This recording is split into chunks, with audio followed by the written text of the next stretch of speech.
இங்கே எங்களது மாநில தலைவர், இளைஞர்களினுடைய எழுச்சி நாயகன்,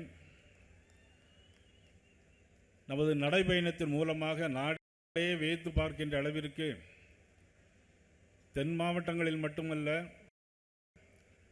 வட மாவட்டங்களில் போனாலும் என்னை பார்த்தவுடனே அவர்கள் கேட்கிற கேள்வியே அண்ணாமலை எப்படி இருக்கிறார் என்று கேட்கிறார்கள். டெல்லியிலே கூட, ஆந்திரா மாநிலத்திற்கு போனாலும் சரி, அல்லது கர்நாடக மாநிலத்திற்கு போனாலும் சரி, எந்த மாவட்டத்திற்கு போனாலும் இவ்வளவு குறுகிய காலத்தில் இவ்வளவு பெரிய பெயரை வாங்கியிருக்கிறார் என்று சொன்னால் எவ்வளவு பெரிய திறமைசாலி என்றுதான் எல்லோரும் இன்னைக்கு ஏறெடுத்து பார்த்து கொண்டிருக்கிற ஒரு கேள்விக்குறியாக,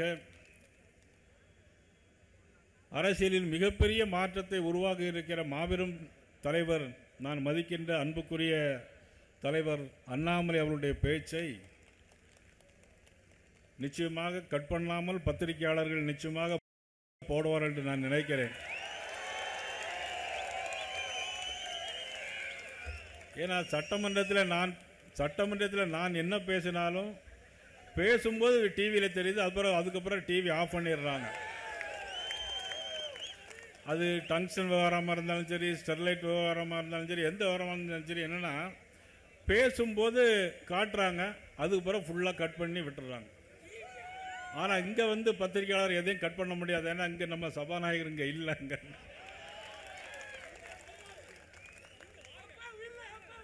அது மட்டும் இல்லை, சட்டமன்றத்தில் எதை எடுத்தாலும், மத்திய அரசு எந்த திட்டங்கள் கொண்டு வந்தாலும் அதை எதிர்த்து ஒரு அரசினர் தீர்மானம் என்பது நமது முதலமைச்சருக்கு ஒரு வாடிக்கையாக இருக்கிறது. இன்னைக்கு கூட நாளை கழிச்சு சட்டமன்றம் ஆரம்பிக்க போது பார்த்தீங்கன்னா பட்ஜெட் கூட்டத்தோட ஆரம்பிக்கணும். ஆனால் என்ன பண்ணுவாங்கன்னா மும்மொழி கொள்கை அப்படின்ட்டுருவாங்க. அவங்க பிள்ளைகள் படிக்கிறதெல்லாம் இந்தியில் படிக்குது, நம்ம பிள்ளைகள் மட்டும் இந்தியில் படிக்கக்கூடாது. நம்ம இந்திய படிங்கன்னு சொல்லவே இல்லை, இந்திய திணிப்போம்னு நம்ம சொல்லவே இல்லை. ஆனால் இந்த விஷயத்தெல்லாம் மாநில தலைவர் இன்னும் விவரமாக பேசுவாங்க. மும்மொழி கொள்கையாக இருந்தாலும் சரி, டீலிமிட்டேஷனாக இருந்தாலும் சரி, அதையெல்லாம் விவரமாக மாநில தலைவர் திரு அண்ணாமலை அவர்கள் பேசுவார்கள். ஆகவே நீங்கள் அதை கண்டிப்பாக செய்ய முடித்து கேட்பீர்கள். நீங்கள் பத்திரிகையில் ஒன்றும் குறையாமல் போடுவீங்க. தூள். நானும் கிட்டத்தட்ட புரட்சித் தலைவர் அம்மாவுடைய மறைவு, புரட்சித் தலைவர் எம்ஜிஆருடைய மறைவுக்கு பின்னால் ஜானகி அணி, ஜே அணின்னு இருந்தது. அப்போல்லாம் அந்த நெல்லை மாவட்டத்தில் முடிசூடாம மன்னனாக இருந்தவர் அதிமுகவில் திரு கருப்பசாமி பாண்டியன் அவர்கள், உங்கள் எல்லாருக்கும் தெரியும். ஆனால் அவர் கூட கிட்டத்தட்ட 1989ஆம் ஆண்டிலிருந்து இந்த மாவட்டத்தினுடைய எல்லா மூலை முடுக்களுக்கும் போயிருக்கிறேன், எல்லா பட்டி தொட்டிகளும் போயிருக்கிறேன். இன்னைக்கு இது வாசுதேவநல்லூர் தொகுதி. ஆனந்தன் ஏதோ ஒரு காரணத்துக்காக தான் இந்த தொகுதியில் இவ்வளோ பெரிய கூட்டத்தை கூட்டியிருக்காங்க எனக்கு தெரியுது. அது உங்களுக்கும் புரியும் நினைக்கிறேன்.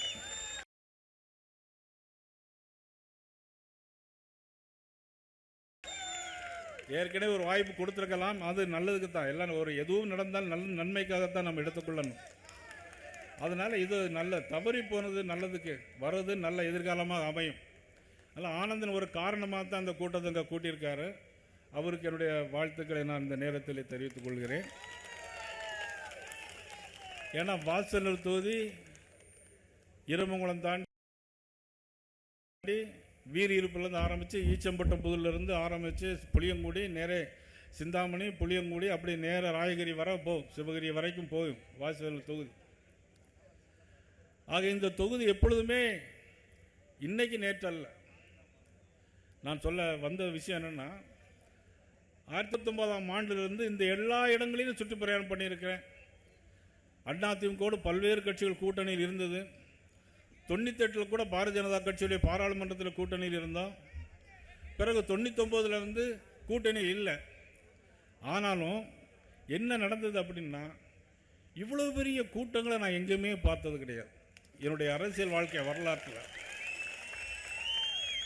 பாரதிய ஜனதா கட்சி கூட்டம் அப்படின்னு சொன்னால், அதிலும் குறிப்பாக அண்ணாமலை அவர்கள் தலைவர் பொறுப்பேற்ற பிறகு, நான் ஏதோ முகசுதிக்காக சொல்ல வேண்டும் என்பதல்ல, இவ்வளோ பெரிய கூட்டங்களும் எவ்வளோ வந்ததில்லை. இவ்வளோ பெரிய ஏற்பாடுகளை பாரதிய ஜனதா கட்சி தொண்டர்கள் யாரும் செஞ்சது கிடையாது. நானும் பார்த்துருக்கிறேன். ஏதாவது ஒரு கூட்டத்தை கூட்டுவாங்க, காலில் வைப்பாங்க, தயிர் சாதத்தை கொடுப்பாங்க, பாதியில் சாப்பிட்டுட்டு வச்சுட்டு போயிட்டே இருப்பாங்க. பாரத் மாதா கி ஜெய் அப்படின்னு சொல்லிட்டு போயிட்டே இருப்பாங்க. ஆனால் இது என்ன கூட்டம், எதற்காக இவ்வளோ பெரிய கூட்டம் கூடுதுங்கிறது தான் ஒரு கேள்விக்குறியாக இருக்கு. இவ்வளோ பெரிய கூட்டங்களும் இதற்கு என்ன காரணம்? இன்றைக்கு நாட்டில் நடைபெறுகின்ற திராவிட முன்னேற்ற கழக அரசினுடைய வீழ்ச்சிக்கு அடிகோலாக இவ்வளவு பெரிய கூட்டங்கள் இன்னைக்கு மக்கள் எதிர்த்து கொண்டிருக்கிறார்கள். 1000 ரூபாய் வீட்டுக்கு 1000 ரூபாய் கொடுக்குறாங்க, மாணவர்களுக்கு 1000 ரூபாய் கொடுக்குறாங்க, இலவசமாக பஸ்ஸில் போகிறோம், அடுத்தால் நாங்கள் தான் ஆட்சியில் இருப்போங்கிறத மாதிரி சொல்லிட்டு இருக்கிறாங்க. இதே மாதிரி எத்தனையோ ஆட்சிகள் வீழ்ச்சி அடைந்தது வரலாறு இன்னைக்கு கண்டிருக்கிறது. புரட்சித்திலே அம்மா அவர்கள் இருக்கும்போது 2001ஆம் ஆண்டு நடைபெற்ற பொது தேர்தலில் இதே மாதிரி தான் திமுக, அன்னைக்கு கலைஞர் முதலமைச்சராக இருந்தார். ஆனால் திமுகங்கள்லாம் ரொம்ப தெம்போடு இருந்தாங்க. 2001 என்ன நடந்தது? மீண்டும் இந்த நாட்டுடைய முதலமைச்சராக புரட்சித்திலே அம்மா வந்தார். மிகப்பெரிய அமைதி புரட்சி நடந்தது. ஆனால் இன்னைக்கு மிகப்பெரிய புரட்சி, மக்கள் வெள்ளம் இவ்வளவு பேர் கூடியிருக்கிறாங்கன்னு சொன்னால், இந்த நாளைக்கே தேர்தல் வந்தாலும் திராவிட முன்னேற்ற கழகம் வீட்டுக்கு போவது உறுதி என்பதை கூட்டுகின்ற கூட்டம்.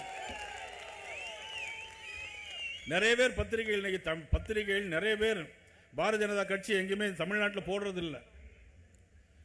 சொன்னாங்க ஹரியானா தேர்தல் நடைபெற்றது, ஹரியானா தேர்தலில் பாரதிய ஜனதா தோத்துவிடும், காங்கிரஸ் கூட்டணி ஆட்சிக்கு வரும்னு சொன்னாங்க. என்ன நடந்தது? ஹரியானா தேர்தல் எல்லா இடங்களிலும் பாரதிய ஜனதா வெற்றி பெற்று ஹரியானா முதலமைச்சர் பாரதிய ஜனதா கட்சியுடைய முதலமைச்சர் நரேந்திர மோடியுடைய முதலமைச்சர் ஹரியானா மாநிலத்தில். அடுத்து மகாராஷ்டிரா தேர்தல் நடந்தது. மகாராஷ்டிரா தேர்தலில் என்ன நடந்தது? இதே மாதிரி பத்திரிகைலாம் எழுதினாங்க, அங்கே பாரதிய ஜனதா கட்சி படுதோல்வி அடையும் சொன்னாங்க. என்ன நடந்தது? அனைத்து இடங்களிலும் பாரதிய ஜனதா கட்சி வெற்றி பெற்று பாரதிய ஜனதா கட்சியுடைய முதலமைச்சர் மகாராஷ்டிரா மாநிலத்தில் வந்தாங்க.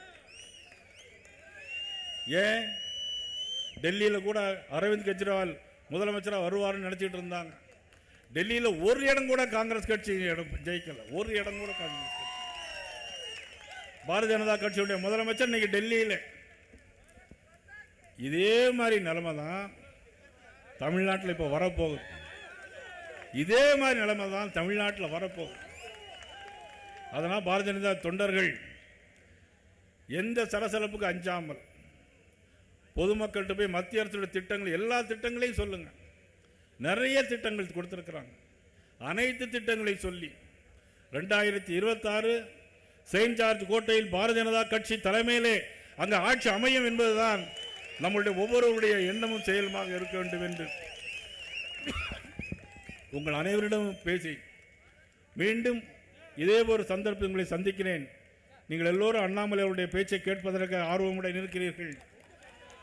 ஆகவே அவர்களுக்கு வழிவிட்டு மீண்டும் நான் சந்திப்பேன் என்று சொல்லி வாய்ப்புக்கு நன்றி கூறி விடைபெறுகிறேன். நன்றி, வணக்கம். நெல்லை சீமைக்கு வருகை தரும் எங்கள் மாநில தலைவர் இளம் சிங்கம் அண்ணாமலை IPS அவர்களை வருக வருக என வரவேற்கிறோம். இக்கணம் KNR பரமசிவன், மாவட்ட தலைவர் வர்த்தக பிரிவு, தூத்துக்குடி தெற்கு மாவட்டம்.